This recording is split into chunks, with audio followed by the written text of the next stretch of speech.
Ladies and gentlemen, welcome to Midwest Horizon, or Midwest Ohio, if you will. My name is Michael, but hopefully you already know that.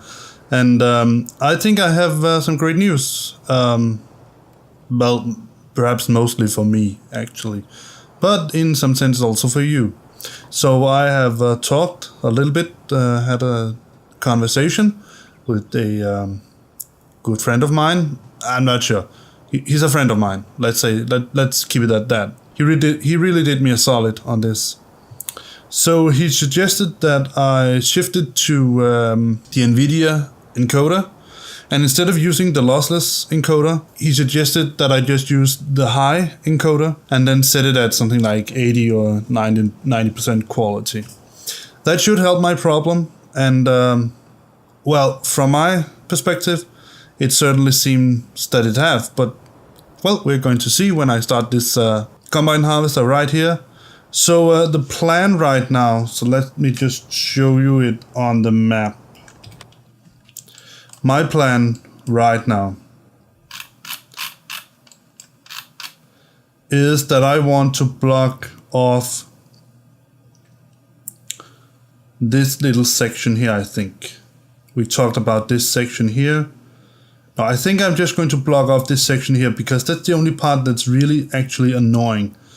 I think even with 2 headland rows, or 3 for that matter, I should be able to also get this part here. Let's just take a look at the growth so we can see this is 1 headland, 2. Well, it's going to be a little tricky, but it should be manageable at least. Then we can try to cut out this part here, and then if it doesn't work, then we cut out this part here. Now, yeah, I think I should cut it here actually. But nevertheless, I'm going to harvest this part here for myself manually. Ooh. So let's get to work.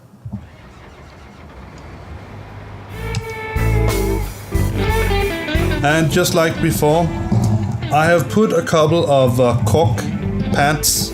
They're a little thicker, and I've cut them out so they aren't so big.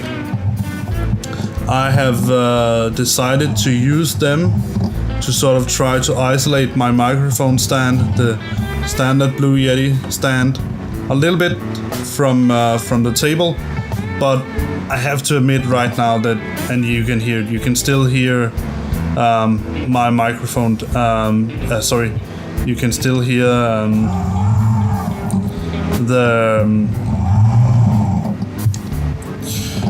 my steering wheel through the microphone. So I think, and I know that the only real solution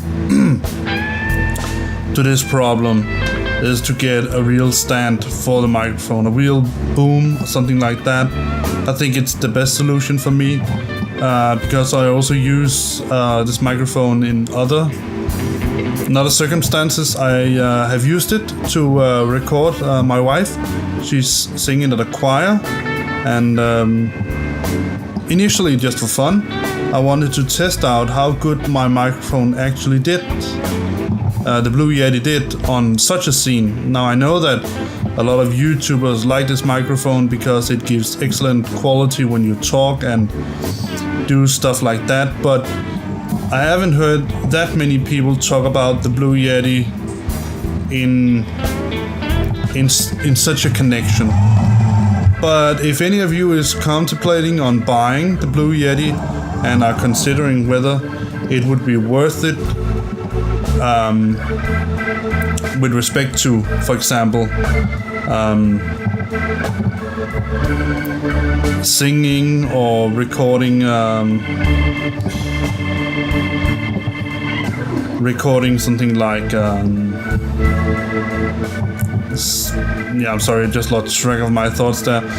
Recording something like instruments or stuff like that, then I would say I can say right now that it is certainly worth it. I also tried to buy cut. I have also tried to record me playing on my son's junior drum set, and if you look past the fact that it has been days and years or something like that since I've last played on drums, and also if you take the fact that it is a junior drum set, it means that the drums and everything you have around you is meant for smaller sizes. And if you take the last fact that I am... just 1 second, I have to get my phone. Let's just stop the harvester right here. Let's get a converter, because I want to be very nice to my, if I have some English, British or American, probably mostly American, that is, viewers.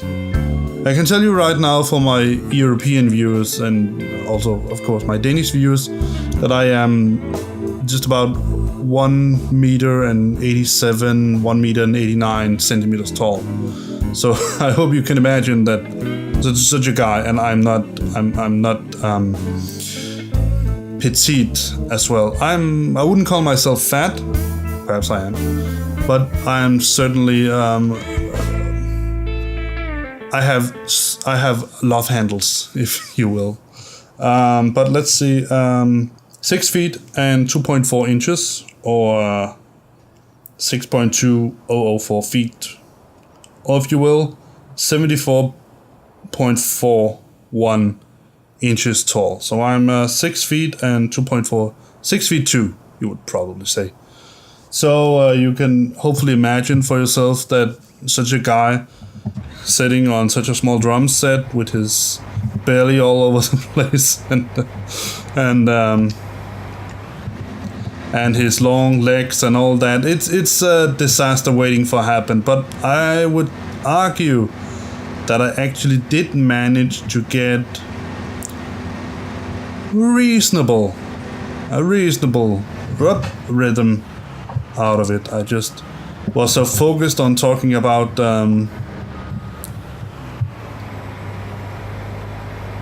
drumming that I forgot to farm. So let's find, there it is. Let's see, where is the track? No, it's there. All right.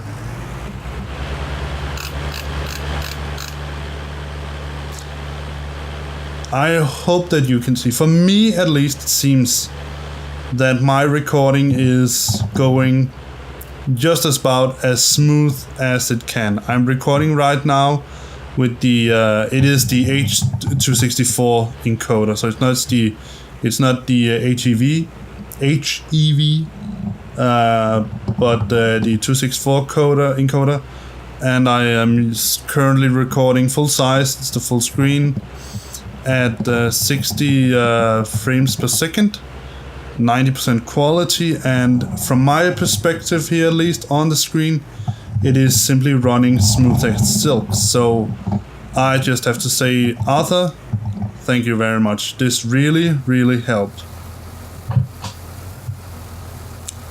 I know that, and I've been told this so many times, and I also know it is true, you know, that when I'm recording for a game like this, which I am, and I'm planning to upload this to YouTube, which I am, and I'm going to smack the hell out of it when I output it on my on Premiere, and then YouTube is going to torture the quality even further.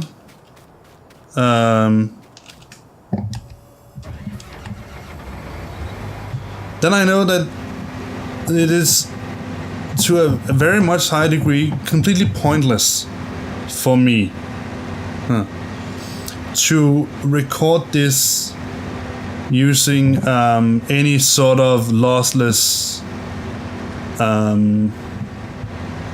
encoder, because the amount of quality that I'm going to subtract in this recording here is simply it is unimaginable high. So it is completely and utterly pointless. And I know that it's completely pointless for me to do any sort of let's see, sort of like here perhaps, something like that. Yeah. So I know it's completely pointless actually for me to want to record it at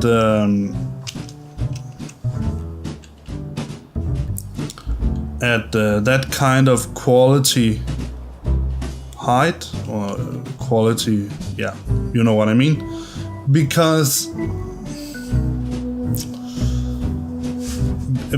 I'm taking something with very high quality and then I'm changing it to something with not so high quality, to be honest. And the reason, I know that when you record something like this, the general idea is that if you do this, you say generally, if you put crap in, then you get crap out. And for the most part, that is also correct. That is, if you record something, then it's really a bad idea to sort of compromise with quality, because it's going to bite you in the behind eventually anyway. But given the fact, let's see if we can find some grass. Yes, this seems to be grass. Alright, so let's put it something like here. Yeah, seems okay. Let's do it like this. Oh yeah.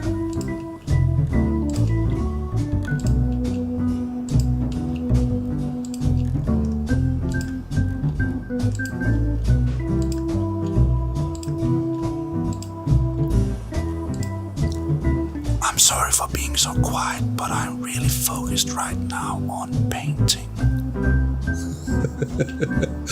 I'm sorry about that. Yeah, I'm just, to be honest, I know that I'm going to lose a little bit of straw here. I really don't think that's going to be such a big issue. Let's get that also there. And I also know that I'm probably, from your perspective, exceptionally bad at doing painting this. Yeah, and no, I think it's okay. Alright, let's see, how many money did we... Oh, we actually didn't lose that much money. And, we got real grass. Oh, that's cool. I think that the last time I did this, I was sort of afraid that I would get no grass. But not real grass. It's hard to explain. But and I missed something already. Alright, so now we need to do two things. Alright, so we need to recalculate this field here. So we need to get this. And then we need to, where is it? Let me see, let's take field 62 is what we have, and then let's take a look at it and see if we, yeah, it looks like that. So we have to, I think it's here, calculate current field edge path, like that. Alright, field edge path number is 62. Let's see, 1 is 2. Yeah.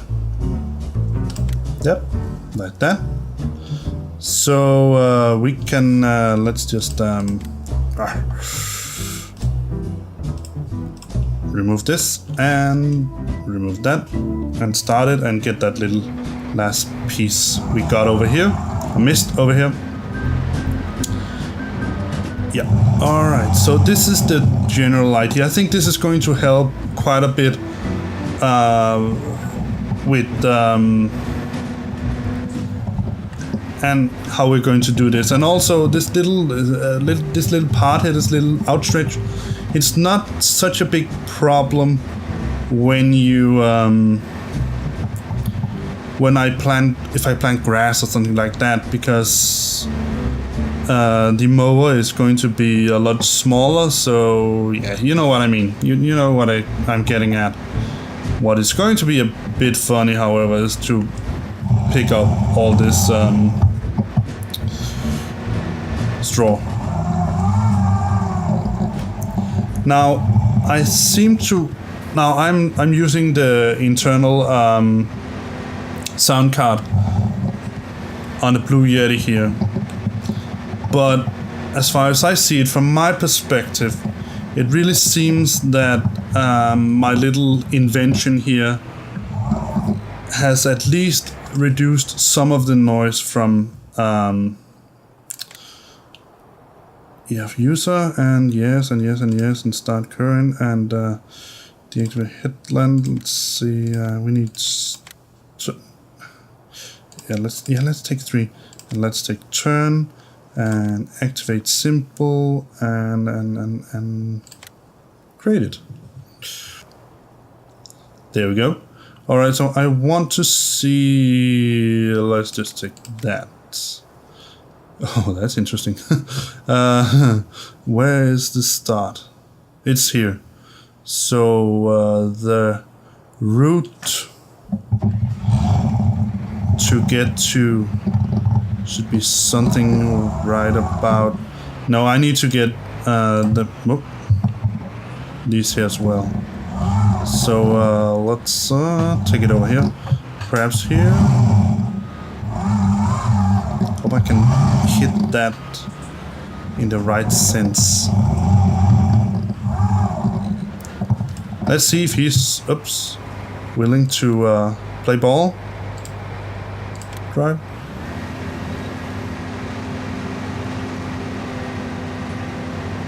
No, he's not. Alright, so let's stop him and figure something else. So let's remove this because that's just getting annoying. Let's go over here and start it up. Let's start the harvest and say drive. No, stop it. Oh, let's take nearest waypoint. Let's try that. Alright, start the harvester and drive. Let's see what happens now. Huh? You're going to agree with me? Please? No. Why on earth would he do that? What in the world is going on? Is this the wrong way? No, I don't believe it should be. Let's kill this course.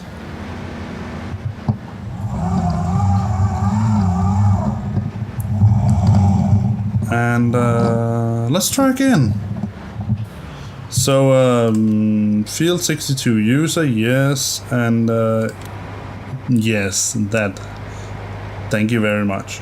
And simple, and let's take 3. Alrighty. So let's start him somewhere around here. Drive course, please.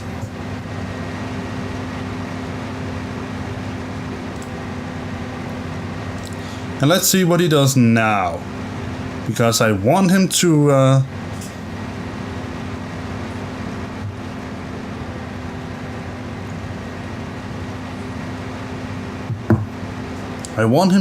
harvest that field. Now I could go and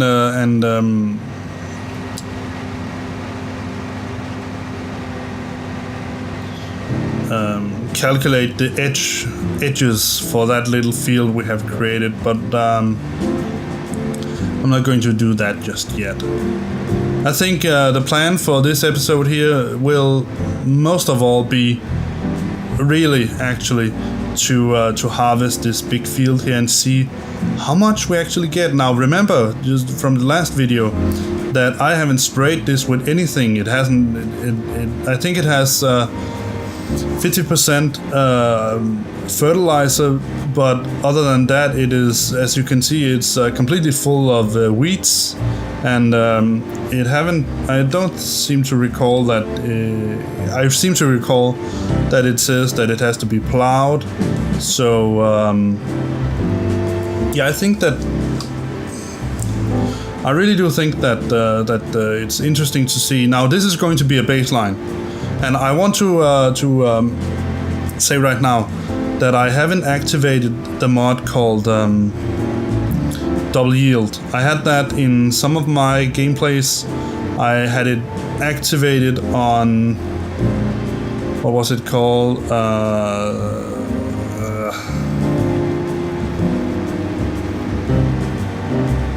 My other map. I can't remember the name of it right now. It might come to me at some point. Otherwise, you can check it yourself in the playlist and then just say, well, we know. But nevertheless, I had that activated at some point, and I found that with these field sizes here, you most definitely don't need it. You really don't. You really, really don't need that kind of these kind of field, that kind of crop output. Now, for the smaller fields, like for instance the fields that you have in the German map, which I can't remember. I think it's because it's late. I really can't remember anything right now. I can't remember the names of the fields. I can't remember anything. Just like that. That's just the way it is right now. But on the smaller fields, I would argue that you probably need it.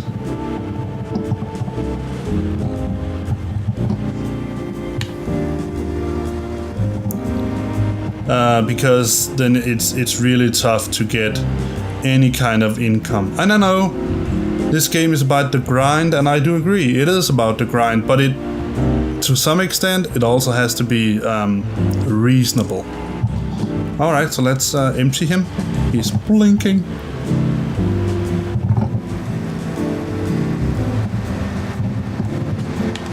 Yep. There we go. We might get a full wagon here, so we have to go back and empty it. And I just think this, I'm really, really, really excited to see how much money we're going to get out of this. Let's go!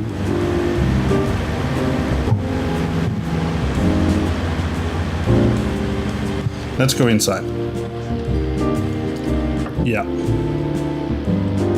I really do hope that when this video, I know the former video that I made, and I used the logarithm encoder, and I did really think that with a computer like mine, with 6 cores and 2 threads per core, so in essence 12 logical processors, even using the logarithm lossless codec, which, well, by the way, can use multiple processors, multiple threads to encode. I really did think that it would be able to handle a game like that. And for all the other games that I have, I must say, for most of them, actually, it did seem to handle it pretty well. But for Farming Simulator, well, it just didn't seem really to work. So I'm not sure why. Let's take this route here and turn. Now I am almost confident that this field is so big that by the time we get this wagon here, this auger wagon here, unloaded and get back to him, he's completely full.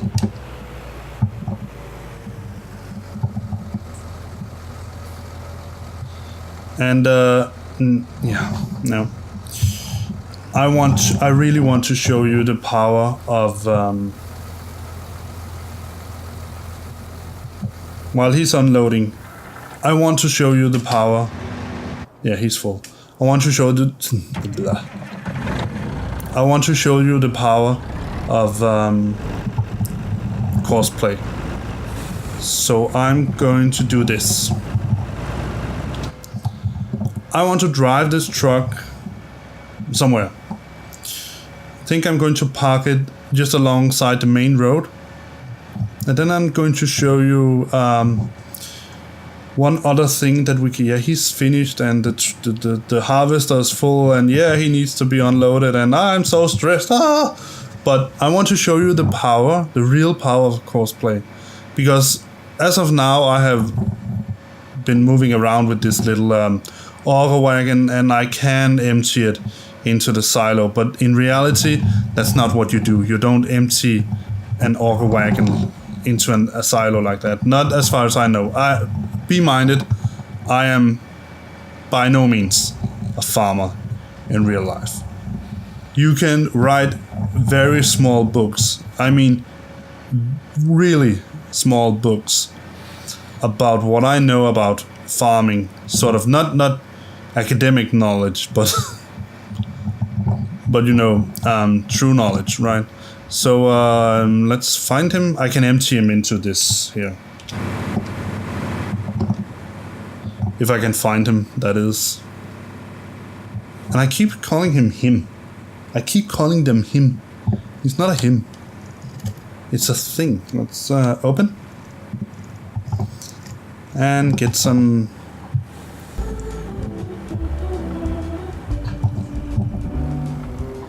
Also, I'm really not sure what I call this system here in the last episode. Yeah. Please, just be a little. There we go.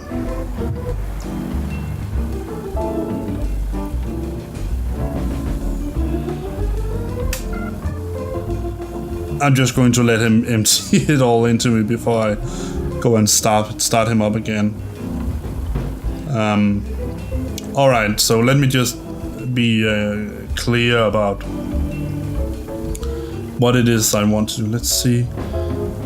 Tip side front. Oh yes, that was... I think that Arthur Chapman, he also had a little bit of problems figuring out this wagon here.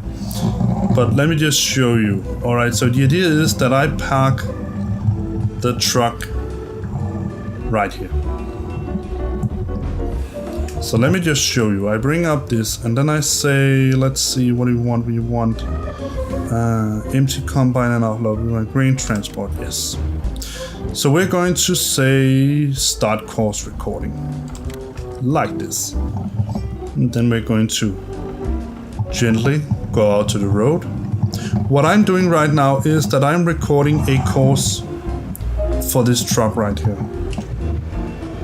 So what he's, let's just close the cover. What he's going to do, what this is going to do is that whenever he's full of grain, he's going to take this exact route that I give him. He's going to find, of course only if I put him over one, but he's going to find a point to empty his load here. Yeah, this was not the... What in the world did I just hit? Oh. Let's just pause it for 1 second.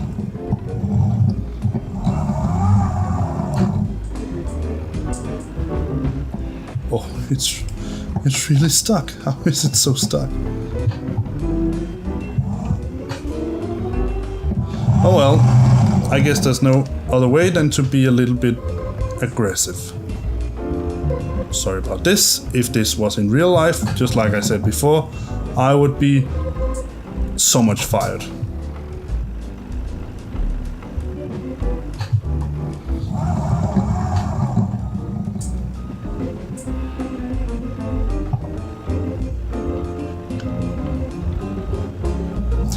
So what I'm going to... No, I have to start this course over because I can't do this. But I have to release the wagon anyway. So move! Why is this just completely stuck?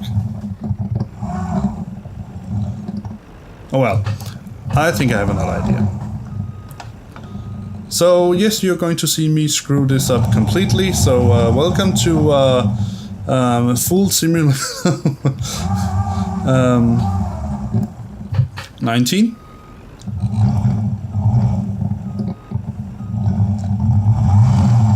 So one of the things that I want to mention, because some of you hopefully know that. Alright, so let's try it like this. Some of you hopefully know that I also play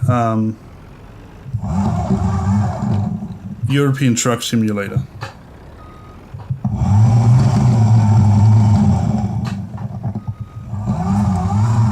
And one of the things that I really find a little bit confusing about ETS, as it's called, European Truck Simulator, the short for it. Anyway, let's unpause it and stop it and kill it and all that, yes.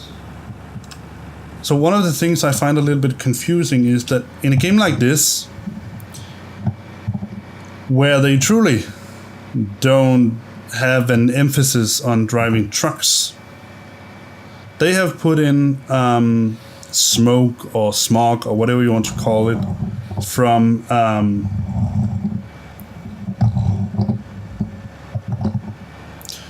the exhaust pipes on the trucks and on the tractors and all that, of course. In European Truck Simulator, what in the world did I hit right now? Oh, that was... I think there seems to be some quite interesting things here on the road. Maybe I hit my own trailer. I think this trailer is probably a bit longer than I'm thinking about. Oh, yeah. So let's go. Yeah. So as you can see, we have, you can't really see it right now, but we have exhausts on the truck. Now, on European Truck Simulator, we don't, and for that matter also American Truck Simulator, we don't have smoke from the tailpipes, and I find that to be, I must say honestly, a little bit strange. It's not annoying. It's not like it's something that really gets to me, but I do find it a little bit strange. I must say that, because in European Truck Simulator, the emphasis is on driving these trucks. Now I know, if you're a real ETS driver, you drive... Alright, so I want to go this way. Let's just take a little bit longer, like this. I know that in ETS, the idea is, I guess, that you spend the most of your time inside the cockpit of the truck. So for that reason, they really haven't gotten that big an emphasis on showing you. Now you can see we can unload it. Let's just go over, and then we're going to speed up again. For that reason, I can understand why they don't have sort of a real big emphasis on showing you the outside of the truck. But they have done it. They have really bumped up the details on these trucks when you see it from the outside. So why they have missed... Now, I haven't made a game like this, so obviously I can't be clever like that. But it seems to me that it should be a relatively small part of making such a game than to put exhaust on the exhaust pipes, smoke, whatever you want to call it, to show us something, so that we don't think that our trucks are completely emission free. I know that the Euro 6 trucks and thereabout, they are really, really good for the climate. They don't put out that much exhaust at least not bad exhaust, but they do put out exhausts. Alright, so now we are almost at the end of this road here, this recording here of course, and we just have to go all the way up to just about somewhere around the back of where we started, so something like this. Let's see, here about, and let's brake, yes. Let's see, stop. And it is, what is it? It's barley that we have, right? So we put barley in. We can save this right now. Let's call it let's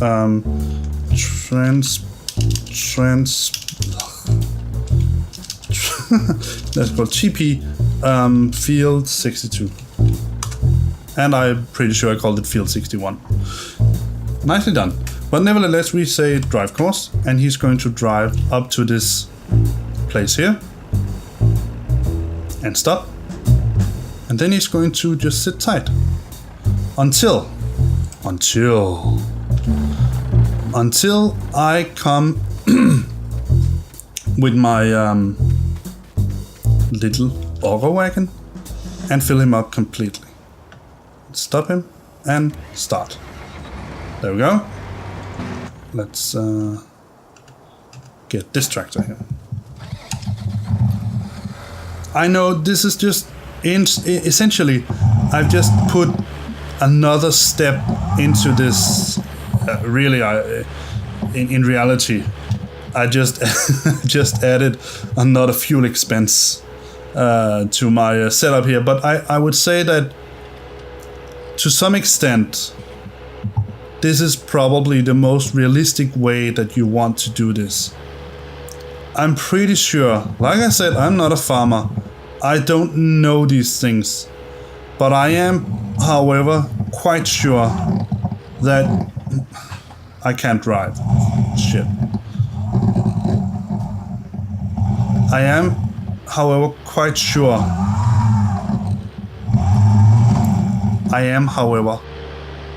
sure.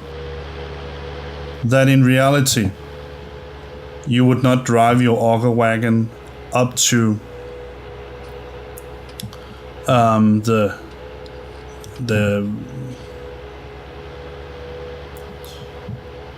silo and empty it there. Because I do believe that the idea with the auger wagon is that it sort of have to keep itself somewhere, somehow around the combine harvester in order to empty it at will. Now I know on a field that is so big like this, I really do know that auger wagon, tipper or no tipper, I am going to I am going to have to deal with the fact that when at the time when I reach the tipper and the truck, the semi truck, this harvester here probably will be full again, because this is such an extremely huge field. I'm really excited about going to work on this big field here, and I'm almost confident, very confident actually,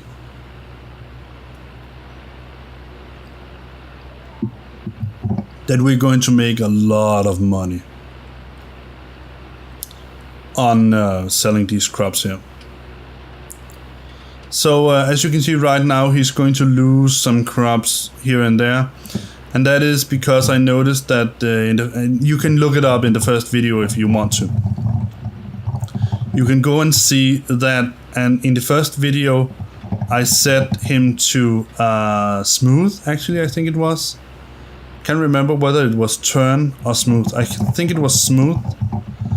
And now he's set at turn with a turn radius, which means that there's going to be a mismatch between his first run and the second run, and thereby I'm going to lose some part of the field.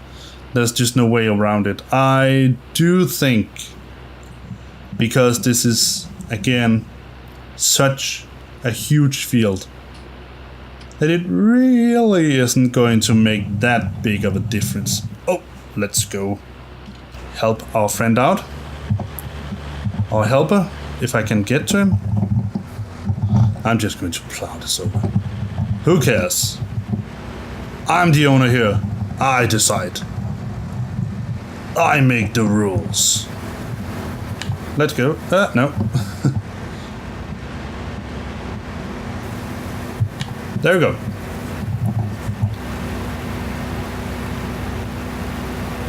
So let's get some harvest. I really think that harvesting this field here is probably going to take 2-3 episodes, maybe 4, because this is such a big field. Now, I can understand, of course, that there are some differences in opinion regarding playing on a field like this, on a map like this. And I know this because I've heard also, again, I think that the only person I really know that is making videos for YouTube and also playing Farming Simulator 17 and 19, he's only playing 19 now, is Arthur Chapman. But I do know that he also discussed the fact whether it is reasonable to play YouTube games, but make YouTube videos for a map like this. He has started also the exact same map that I have. I'm just a bit behind, unfortunately, but he has. And he also discussed whether it is reasonable to make videos on a map like this, because there are 2 points of view actually.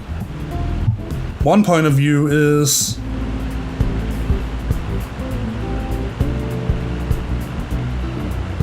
that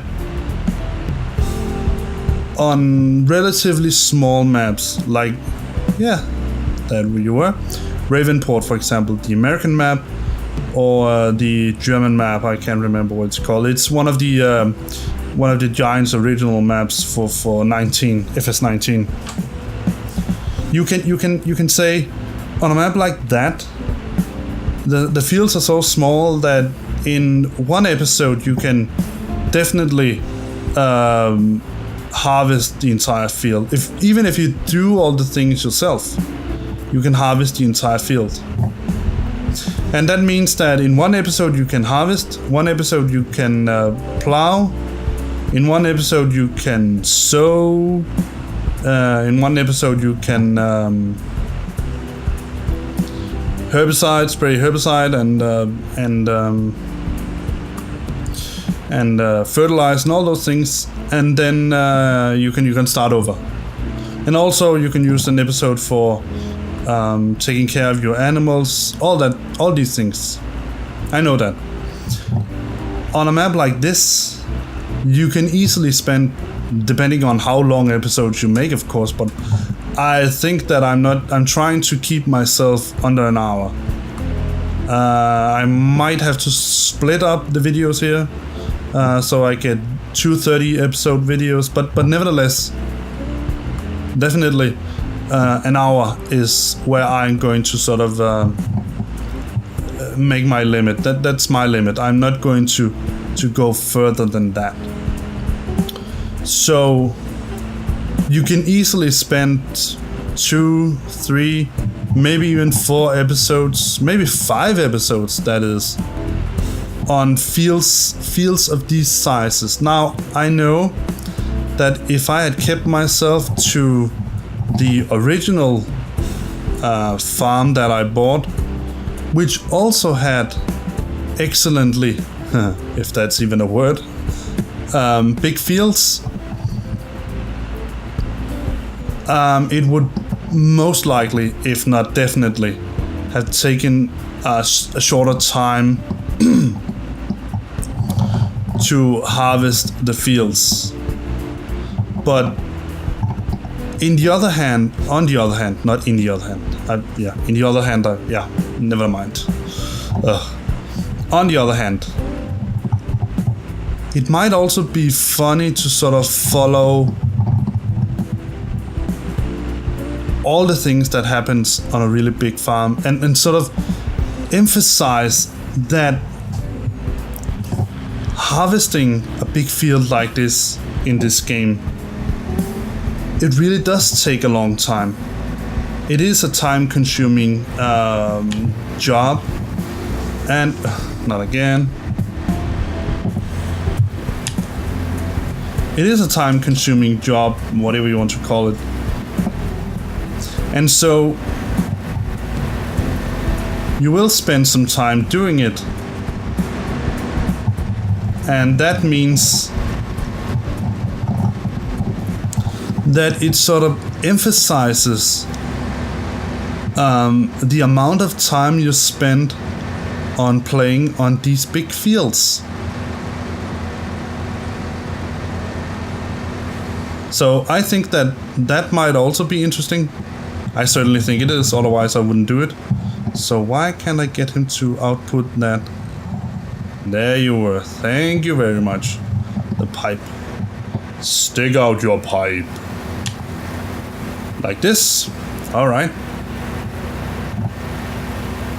So let's get some more barley and then let's put the barley back in the tipper. Now, yes, that was what I just thought about.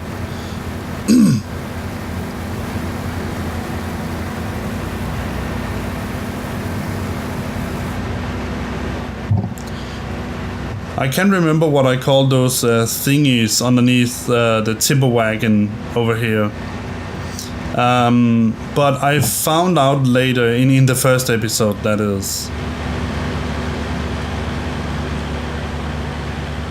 Sort of the introductory episode.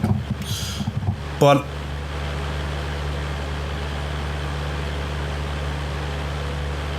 they are actually called hoppers.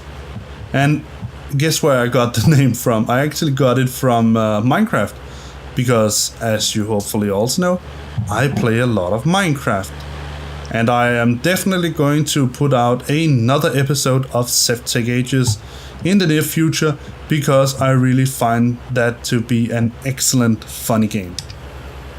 So yes, you can definitely count on that.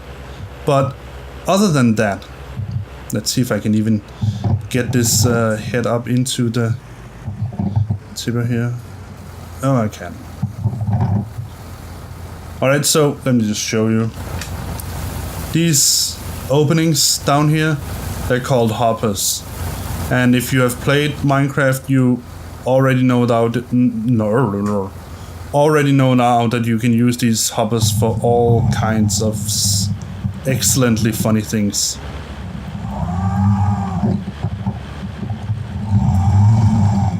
I know, I should have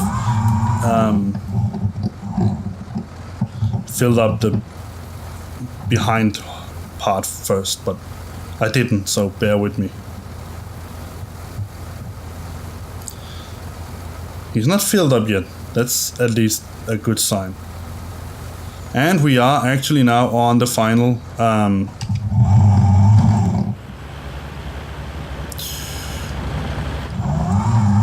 headland row, so that is also good. I was also thinking about in the last episode, I just hit my mouse. In the last episode where I set Big Bud and my helper to sow the field, the other field that we have here. I just thought that it might be prudent when wanting to use Big Bud like that, with that kind of sower and all those things.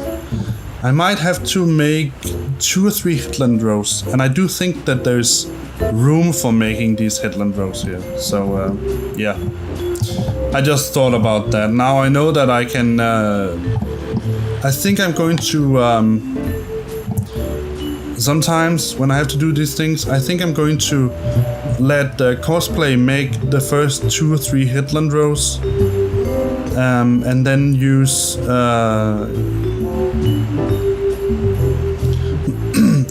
the GPS mod or guidance steering for the rest. For 2 reasons. First, I think that no matter how you do it, I think that Cosplay is way better at making these headland rows that I will ever be. And as long as headland rows is not also a intricate part of the guidance steering mod, I think it will be at some point. But right now it isn't. I think I think that Cosplay is going to make a better work of it anyway. I think it's also about time now that I look for see if there are any updates for these 2 mods, because they are really excellent mods. I must say that. I find them to be truly excellent. So let's stop the tractor and wait for him. Now, I'm really not sure why he's sort of making that... he's not using the entire width of the header. Now, obviously, you could say that's not a big problem because he's driving the harvester and I'm not. But the idea is also to make either use the guidance steering mod or having these Cosplay helpers here to do it, is that you can take advantage of the entire width of your equipment and also don't overdo it. And for that I mean when you, for example, sew something. I have noticed that I have a tendency, because I'm really bad at driving these things, I have a tendency to sort of constantly overlap my sewing, and that means essentially I'm wasting seeds and I'm wasting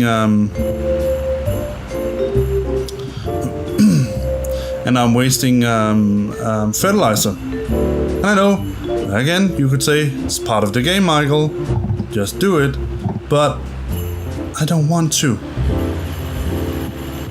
I really want to do farming the best I can, and I know that real farmers, at least those on relatively big farms, they don't use manual steering like that. They certainly have GPS, and they use that GPS to plan the routes around the field, I would say in every detail imaginable. Really, they do. And I have heard, like I said, again, I'm not a farmer, so I really don't know these things.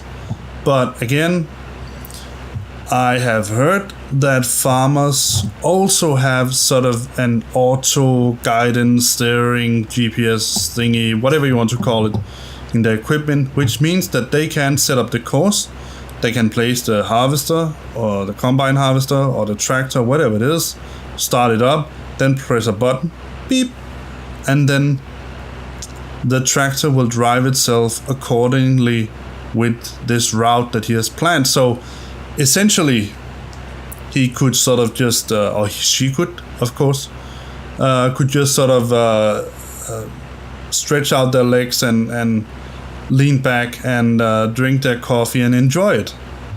Because the tractor is doing all the driving. Now, I know that this is, like we say a lot here in Denmark, it's a truth with modifications. Because I think it's like driverless cars or cars without auto-driving cars. That the cars can take care of a lot of things. For instance, we have an Opel. I know that for Americans and probably also for Brits, this is called Vauxhall. We have a Vauxhall / Opel Astra. It's a station car because we have a lot of junk and we have 2 children, and those 2 things usually come together. I mean children and a lot of junk. But we need such a big car in order to sort of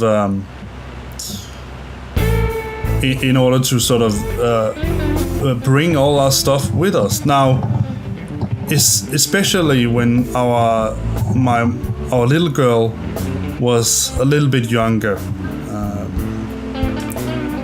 She's still young, but right now she's 3 years old, so she's still little. Not very little, but she's little. But she's big enough that she can walk relatively short distances for herself. Let me just... There we go. She's big enough that she can walk relatively small distances by herself right now. But when she was a lot smaller, we had to bring that little carry thingy with her all the way around in order to put her into it whenever we had to go somewhere. And that could be anything from vacation to just a little walk around the block. So we had extensive use of that, and for that reason we brought it in our car. Now, before we had the the Vauxhall, we had a Citroen Cactus, I think it was called. Oh, let's just take this way. Yeah, it is. And we also used that, and that also had some room for all these things, but even in the Cactus there was too little room. And even before that, we had my old Volkswagen Golf Mark III, I think it was called. Yeah, it was a Mark III, and that was way too little compared to the car we have now. Also, our new car has Isofix for the children's seats. The old cars didn't have that. The Golf didn't have that. But I would say the real thing about this Vauxhall that we have